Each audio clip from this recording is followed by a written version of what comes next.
Good morning. Thank you for joining us for the Information and Technology Career Choice panel discussion. We're excited to have our panelists here with us today. And to get things started, we want to know a little bit more about how you're joining us today. So we're going to start off with a little poll. You should be able to see if you could answer this poll for us on, are you joining us individually as a single student or as a class today?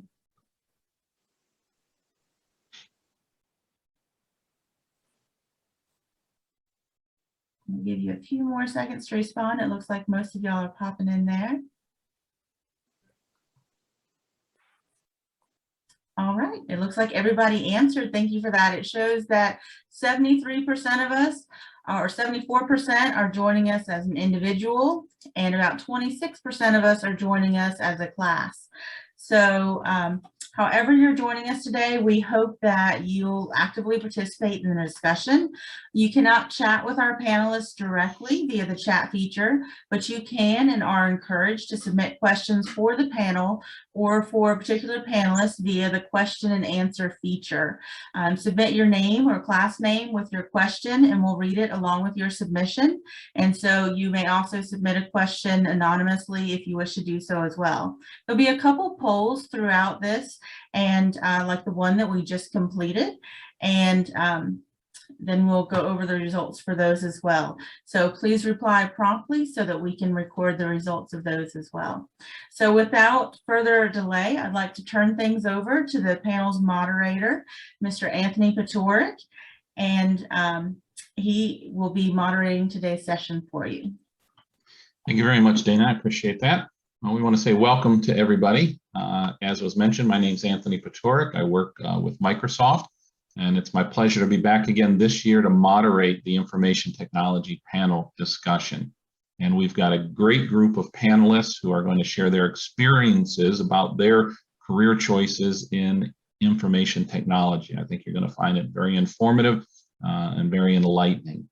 So what we'd like to do is give our panelists an opportunity to introduce themselves. They're going to tell you who they are, where they work, what they do, a little bit about their educational background and their job. So we'll go ahead and we'll get started, and maybe we'll ask Phillip if you would begin.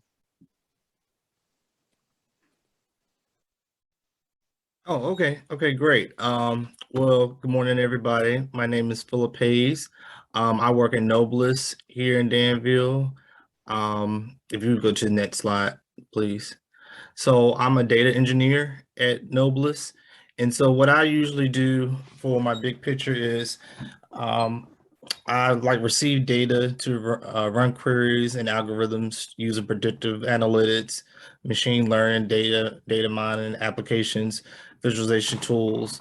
And so I take this information and I group the data together, and then I talk to business executives as well as analysts, and we analyze this data to improve the operations. So just taking information and coming up with the best solution for analysts as well as the business opportunities.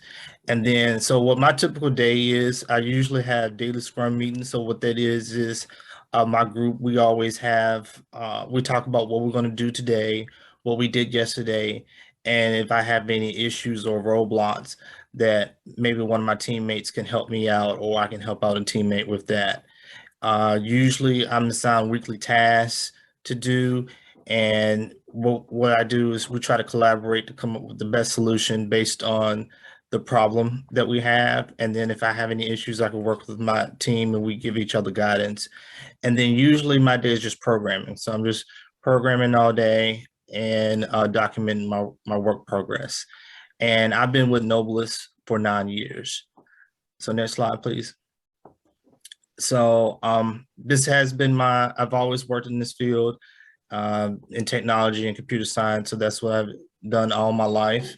And right after high school and going to college, that's all I've been doing. And then as far as my education, I did my bachelor's in computer science and mathematics from Norfolk State University. I got my master's in computer science from Purdue University, as well as my MBA from Avery University. And then currently I'm working on getting my graduate certificate in data analytics from George Mason. So Before even thinking about technology, my first job was at Food Line. So I was just a cashier and bagger there. And then just working there, I was just excited to work, but then I just knew it was better opportunities and I just wanted to pursue that. So that's why I went on to college and did information technology afterwards. And as far as my favorite part of my job, I love the remote working. Most of my team is from like Baltimore, Maryland. So I rarely go to Baltimore to really meet my team, but it's great that I can still work and work from home. And then also the team collaboration. I love to work with my team, and we have like-minded people, just bright people that work together to try to come up with a solution. And then always continue to learn new software tools. Right after I graduated from college, like you always continue to learn, you always continue to have opportunities. So it's just great. So as far as my office settings, we are like in a warehouse, which is kind of cool. And based on where the old warehouse building, it's an open space forum. So we all have a little small cubicle desk. So you see me working on the programs, as well as each of us actually seeing each other and having an open space concept. So next slide. Since I'm live in Danville, most of my team is in Baltimore. Then like we have like these conference rooms that we can either work privately, or if we have like a big collaboration that we need to discuss, we have these little small TVs that we can interact with our teams in other places. So. Excellent. Thank you, Phil. That was a great start for us. Let's move on to Tim. Yeah, good morning, everyone. Yeah, I'm Tim Kruggel. I'm the IT manager here at the Institute for Advanced Learning and Research. I've almost completed my 11th year of being here, which I can hardly believe it's been that long. Over the years, we've faced many challenges here, and many projects have come along. I'm a farm boy. I grew up in rural Ohio on our family farm. And of course, if any of you have grown up on a farm, you pretty much do anything and everything. And that's my story. Yeah, we grew up on a family farm that had been in my family for generations. So started there working, then went into the electronics field. I went to a college for electronics, focused on applied electronics and robotics. And through that, I landed my first job probably 30 years ago as a computer night operator for a company called Bally's Health and Tennis, and this was in northern Ohio. And jobs like that are kind of rare, I guess, in this day and age. I worked on what's called a super mini computer, which was about the size of a car.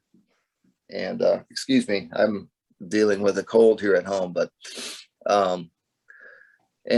my job was to do nightly backups and print reports and things like that. It was a completely different world in IT back then than it is now, with modern networking and wireless computing.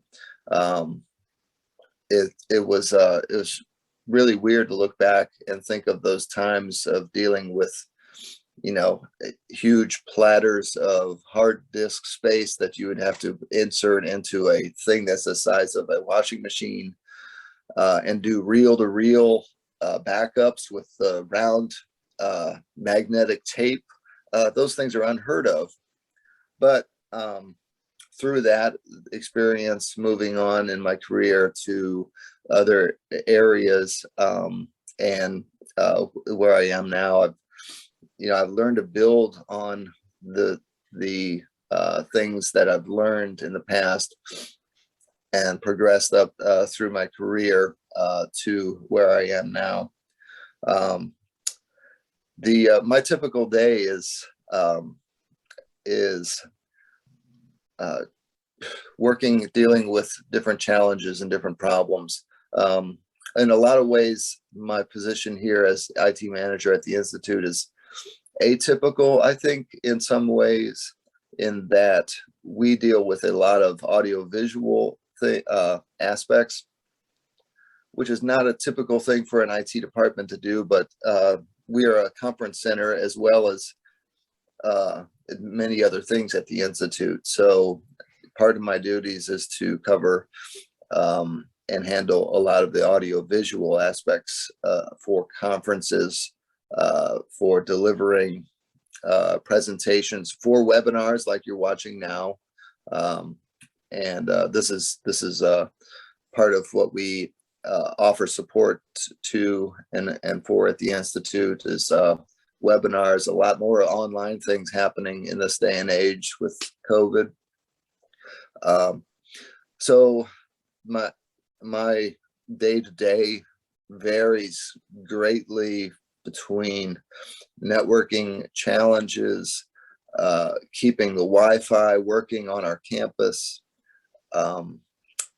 dealing with special events that are coming up, and trying to work through the challenges with presenting audio and video to an audience that is both on site and also could be out, on the internet. We're in building programs now, so a large part of what we do, of what I'm doing, is developing plans for new buildings that are coming online. We have a big building that's being built right now, and if you consider all of the IT aspects of a building phase, there is a lot that goes into it, a lot of planning, a lot of getting with different vendors, different organizations, and tying everything together and bringing it so that the product, the building, is online and on the date that you expect it to be. So that's a little bit of my day to day, and yeah, I hope you got a little bit out of it at least. Thank you. Thank you, Tim. Appreciate that. And now we're going to move on to Inez. Good morning. My name is Inez Rodenburg. I'm the Chief Information Officer with the City of Danville. So pretty much my responsibilities are for the operation of technology for the city. We have approximately 1,300 employees, and we support all the services for the city. We support 12 departments as well as constitutional, which includes Sheriff's Office, Commissioner of Revenue, Commonwealth Attorney. I have a staff of 23. So my day-to-day pretty much looks like managing projects. At any time, we may have 30 different projects going on at the same time. Vendor meetings. So we probably have about 80 to 100 different applications that we support for the city. So a lot of my time is spent in discussions with vendors as far as, what's working, what's not working, how can we upgrade, what are next things on the horizon. I handle budget, continuity of operations. So that would both include disaster recovery and as well as cyber recovery. Staffing and so forth.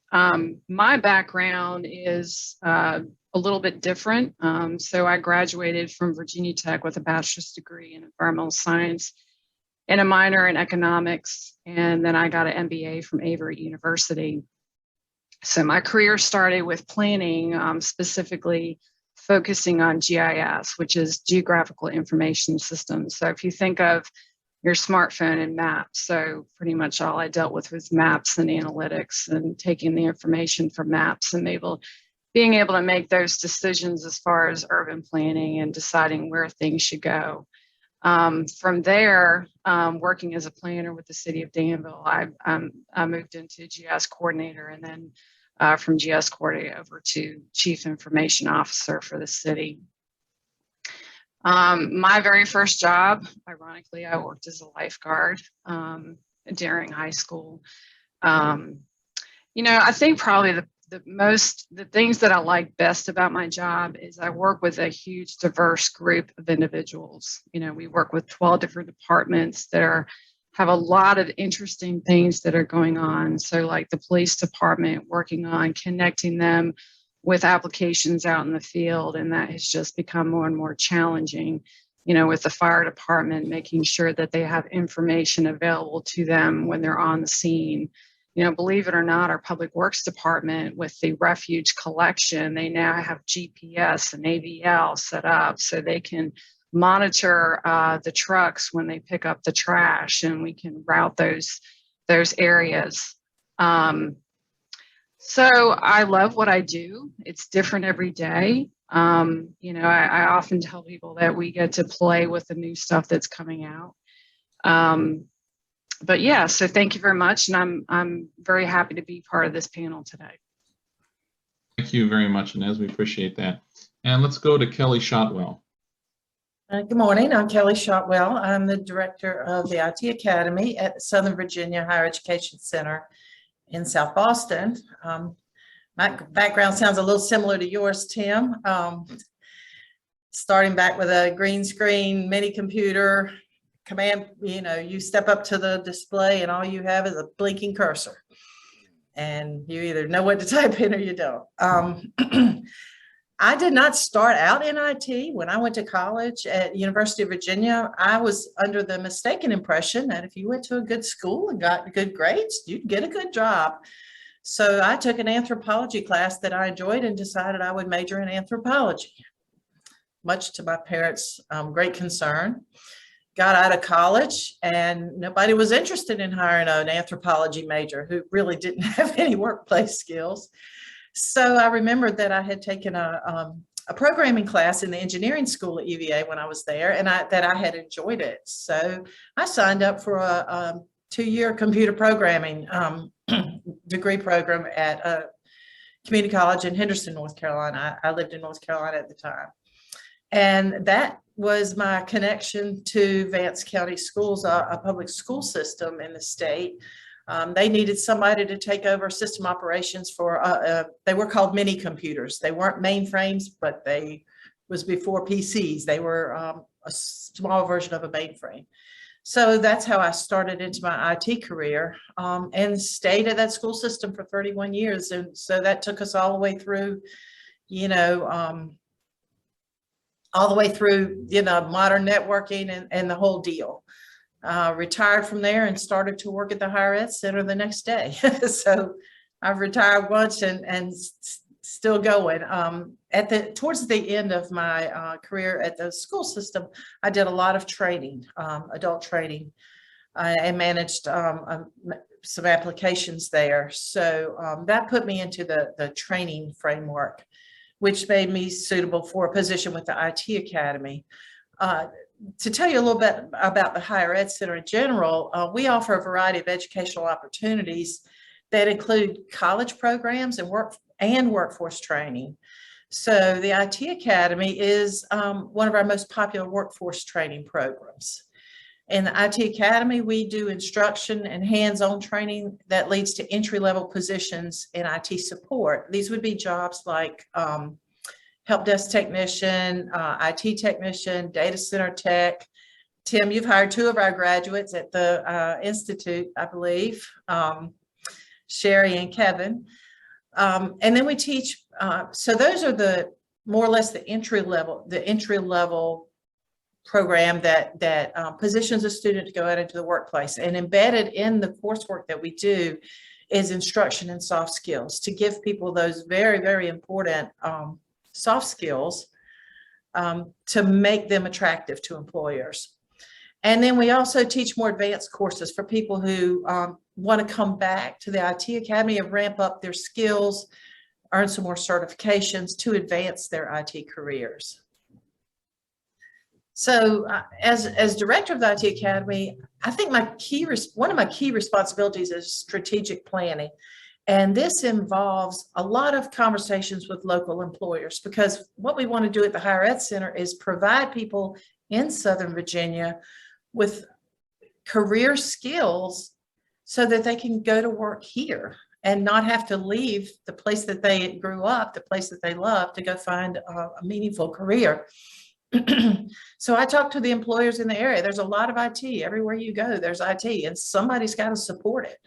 If you order a meal at Sheetz, you're using IT equipment when you go up to that touch screen. So I talk to the employers a lot about, you know, what's coming, what are you looking for, what kind of skills would you like us to include in our training? And also, you know, when we're considering adding new courses, what's relevant to the career opportunities that are here. So that's a piece of the strategic planning. And then the other piece is figuring out how we can position these classes. What's the best progression of classes? So one builds on the other. So what do we need? Where do we need to place a class in that scheme? And then, of course, pulling all the pieces together. What are the resources? Getting instructors trained up, and you know, and recruiting the students. So another big piece of what I do is really leading the instructional team and developing course materials, particularly if we're adding a new course. But with the certification training that we do, the certification exam content objectives are revised every 3 years. So we're constantly working on our course content to keep up with those revisions. And also because we're kind of in a continuous improvement mode.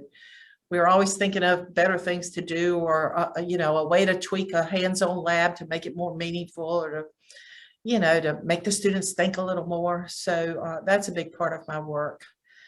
I feel like an important role as a manager for me is to make sure that the people that work with me have what they need to do their jobs. And in my case, that's those instructors.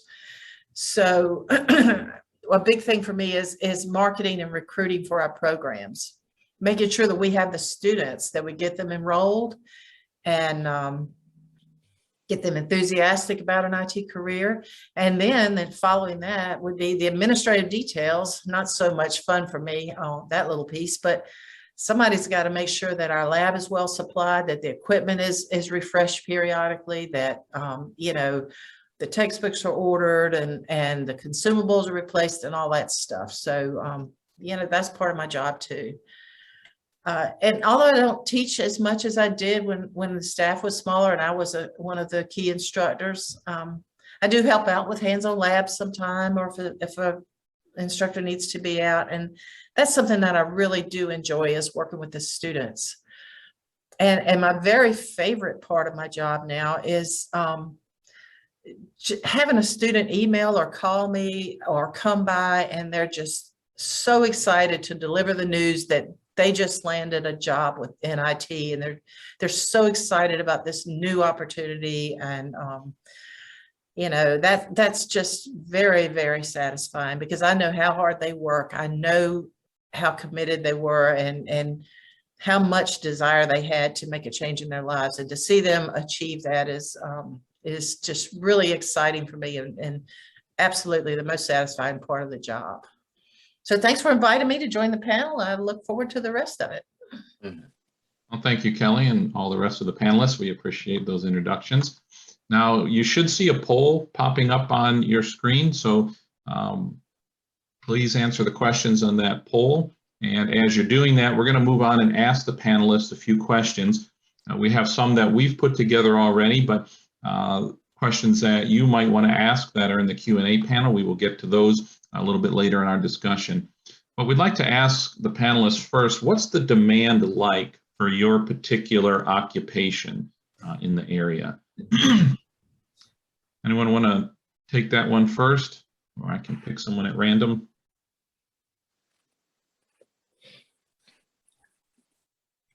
Anthony, I'll go ahead and answer that question. I would say it's huge. You know, I would say specifically with cybersecurity, is just becoming such a growing field. But the one thing I'll add is a lot of people think that in order to get an IT, I've got to have a career in IT. There are a lot of other different careers like data analytics, business analysis, project management that really can put your foot in the door in IT. I think research showed last year that, you know, careers in IT is in huge demand, continues to grow. So anyone considering that, there's definitely going to be opportunities for those individuals graduating where there's definitely going to be careers available. Yeah, very good. Thank you, Inez. And Tim, Yeah. did you have something you were going to say? Yeah, I would absolutely concur with Inez. The IT is fractured so much. Just picture a tree growing up, and there's 1,000 different tiny smaller branches of a tree of IT, basically, that you can specialize in. There's a lot of specializations. One aspect that she touched on, security, that's huge in this day and age. We're building and we're gathering so much data. You need to have professionals that are capable of securing that data, of ensuring it so that it's protected. You know, networking, the networking aspect, all of our connectivity that we expect in this day and age, from our houses even to the office, to, you know, the governments, to libraries, and everything relies on communication. And that is, you know, all part of networking, network communications, electronic communications between places. So there's aspects like that are in huge demand. One thing that Kelly touched on, which I think is very important in this day and age, is the soft skills that she works on. The soft skills are so vital, I guess, when in the profession, because you have to be able to, you're not isolated, basically. You may be working out of your house or home, but you're not isolated in that you're not communicating with other people. And having soft skills to be able to communicate with others is extremely important. To communicate well, effectively, and to be part of a team, I think, is very important. Oh, thank you for that. And that's actually a good segue into our next question. We want to build on that a little bit. What are some of the other skills or personal traits that you would say are most important to be successful in your field? Okay, Anthony. Yeah, let's go ahead with I'll go, Phillip. Kelly.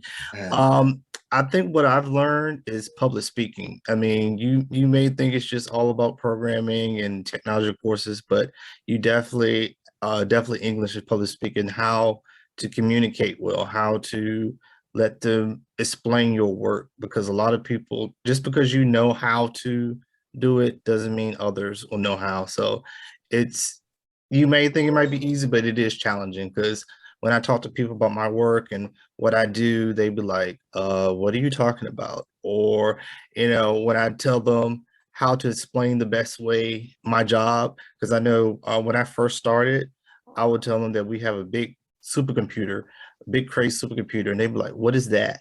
And I was like, well, imagine yourself like on Facebook, and you know 18 friends, and those 18 friends know 18 other friends, and 18 other friends know 18 other friends. So I said we have a supercomputer that can tell you that you're interconnected with almost 1 billion people. It was like, oh, that's cool. That's so cool. I said that's my daily job. So just trying to explain yourself, and for those non-technical people, of what you do. I think that's one of the big things that I've learned, besides just programming and information technology. Okay. All right, Kelly. Very good. And Kelly, I know you're passionate about this.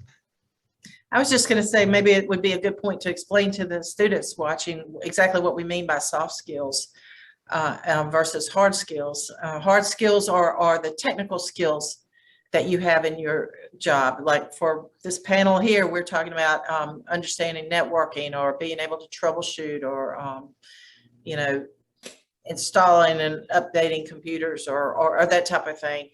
those would be hard skills, whereas soft skills would be, as Phillip talked about, good communication skills, both oral and written. And for example, Anthony talked to me one time. I mean, he represents an employer in our region. Microsoft needs people who, when they complete a trouble ticket, they need their techs to be able to write clearly and concisely what's going on with that piece of equipment that they're troubleshooting at the time, and properly fill out a trouble ticket. That seems like a small ask, but it's not necessarily a small ask. That's a soft skill. Knowing how to talk to people, customer service type skills. IT people, we tend to be techie nerds, and sometimes we tend to get a little impatient with people who don't understand all the technical details. And an appropriate soft skill for an IT person is to be able to explain something to someone in terms they understand without being condescending and impatient. A technician needs that valuable skill if they're working tickets with people in their organization or with the public. So those are a couple. And logical troubleshooting, I think that's super important. I might call that a hard skill, actually. Okay, thank you, Kelly. Could I jump ahead, in a second? Yeah. Along with the soft skills, one of my positions that I had for a couple of years was working at a help desk. And it was for a company called Bell and Howell. We received calls, and I think this is something that helped me in my career to develop soft skills. And I think anyone who is looking to develop that part of it should work at a help desk for a while, because part of what I did, all of what I did there, is answer angry customers and to take calls from customers that were paying for our services that were angry because something wasn't working the way they wanted it to.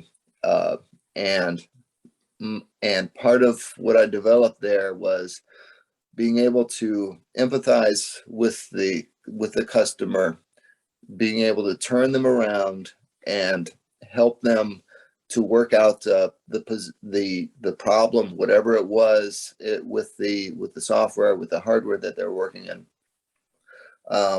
And I think, that helped me a lot in developing skills that the soft skills, basically the communication skills in my career. Oh, thank you for that, Tim. And I'll just add a few as someone who does hiring for Microsoft. Punctuality. Does a person show up on time every day? The ability to get along with others. How do you handle conflict? These are everyday aspects of a job. And the way a person deals with and handles those things says a lot about their character.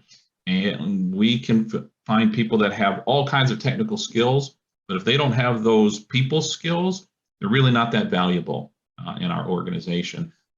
So as much as you work to develop your technical skills, learn to develop what we're talking about here, soft skills, because that could put you above an equal candidate who just has the technical, but doesn't come across as a people person. Now, I see there's a lot of questions from our students, and that's fantastic. We'll get to those after we ask one more question here that probably most are interested in, and that's, what kind of education do you need to have? What degrees, what certifications, what licenses? What do I have to get into this field? We'll ask that first, and then we'll get some of the questions from all of you students. Anthony, I'll try to answer that question. So I think if you're looking at entry level, minimum would be associate's degree, something in computer science or information systems, anything related to technology. If you're looking at more of a management position, I think the higher, 4-year certification would be necessary. One thing I'll mention though is I see resumes all the time, and a lot of times, you'll see associate's degree with no experience. So I can't stress enough how important it is for someone to have experience. And it doesn't necessarily have to be in the IT field. You know, if you've worked at Food Line, or if you've worked at, you know, it's some different kind of company, but you can show that you have communication skills, or you have, you know, some kind of collaboration skills, that you've actually held a job. I think that's incredibly important. You know, so many times we get applications with no experience, and I'll be frank with you, and that a lot of times we just look those over. Yeah, very good. Thank you. Thank you. I think that industry certifications are also important in IT. You know, some recent studies are showing that there's even more emphasis now on employers looking for people who can do something, not just understand the concepts. And so they look closely for industry recognized certifications, because usually those certifications are very skills based, and they're also renewable. So if someone has a current certification, CompTIA, for example, does certifications, Cisco does certifications, and there are many, many others. But if someone has a renewable certification, you know that they've had to upgrade their skills to keep that certification active. So if you're looking at somebody with you know, 10 years experience, and they haven't, maybe they finished school 10 years ago, but they have an active certification, that lets an employer know that they're still upgrading their skills and keeping up with the times. And technology changes so quickly. That's really, really important. Yeah, very good. Thank you, Kelly. So a couple of questions from the students, and I think there's two I can put together here. What is the hardest part of your job? And we might also ask, what was the hardest part of your job way back when that's a whole lot easier now because of technology? A few of you have been in the field for a while, so you should be able to answer that question. So Anthony, I'll try to answer that question. I think the hardest part is technology changing so quickly, so rapidly. You know, it just becomes more and more difficult to keep up with everything. You know, security as an example, when I started 24 years ago, that wasn't even an issue. And today, every single day, something is changing, and every single day we're having to keep up with something different, you know, protection, monitoring, and so forth. Honestly, you know, when I first started, and I'm embarrassed to show my age, but we didn't have email, you know, so communicating was a challenge. You know, we had a dial-up connection, and, you know, we had one place in our office that you would get on the dial-up and try to communicate. And now the collaboration that we can do instantly, and it's just so incredible. That has changed. That's just a huge change for this industry. Yeah, so true. Thank you. Yeah, I would go on the back of that with security. That is the challenge for every organization, whether they know it and recognize it or not. The security aspect of things, keeping your network, keeping your employees that are within your network or your customers' information protected, that is vital. It's constantly changing. There's new avenues of intrusion into that data that you have to constantly work at and actively work at to stopping. And that is a huge challenge for everyone. Yeah, very true. Another big thing that's changed from way back is that, you know, when I first started, disk space storage was a high premium. As a programmer, you had to be very mindful of even how data was stored in a system. We had a 80 megabyte disk drive that was, like you said, about the size of a small washing machine, a freestanding unit. And now disk space is just not even an issue. Storage space is not an issue. And with cloud storage, access to immense storage is just available. And I think that's a big help to the industry, as well as the use of virtual machines. Yeah, very true. Thank you. Another question, what do you love most about your job? So the most part that I love about my job is just helping my client, because usually my client is really like paying me to help them with the technical solution. and to come up with ways and ideas that like really wow them. I think that's the best part. Like they appreciate all the hard work and effort, because even though they don't have the skills that I have, and they see how they gave me a problem and gave me some data to work with, then like I was able to come up with the best solution. So I think just keeping the customer happy, that's the best part. As long as I keep my customer happy, then I stay employed, and then I get kudos of what I've done. So that's what makes me happy about that. Yeah, very nice. Thank you, Phillip.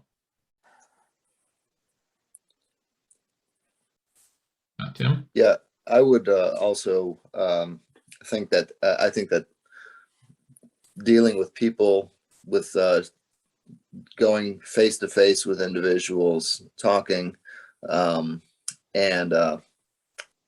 finding out what their interests are, digging to understand their needs as a client, or an employee that I'm responsible for their IT needs.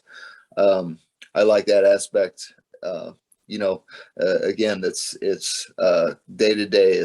It's digging and finding information about challenges that employees have that aren't on the surface, that may be a little deeper, and that involves talking, communicating with others, walking, understanding the staff's needs, and digging deeper to try to find those challenges that are maybe below the surface. Oh, thanks, Tim. So we only got a few minutes left. So I think maybe two more questions. One I'll answer. There seems to be a lot of questions about how do you get a job at Microsoft. So let me address that right away. First thing you want to do is get a technical certification. Where Kelly works, they offer those technical certifications. You can also get those at Southside Virginia Community College. But any of the CompTIA certifications is a good place to start. You don't need a whole lot of experience, but what you do need is those soft skills. Be a person that can get along with others, that's a good hard worker, has a good work ethic, and a little bit of technical skills, and you can go a long ways. If you want to find the jobs that are available in your area, you can go to the careers.microsoft.com site, put in your town or city near you, and you'll see all the available positions, and then you can apply online. You'll also see what skill sets are being called for those. So that's the best way. And you can always reach out to myself or to Kelly. We're both very familiar with what you need and what opportunities are available. Also looking on LinkedIn, get yourself a profile on LinkedIn. It's a wonderful professional networking mechanism, and you'll find available jobs out there as well, and employers can look for you and the skills you have. Now, one of the other questions I thought was really interesting, what was the hardest thing about getting where you are today? So all of you are successful in your careers, you've been in them for many years. What was the hardest thing about getting where you are?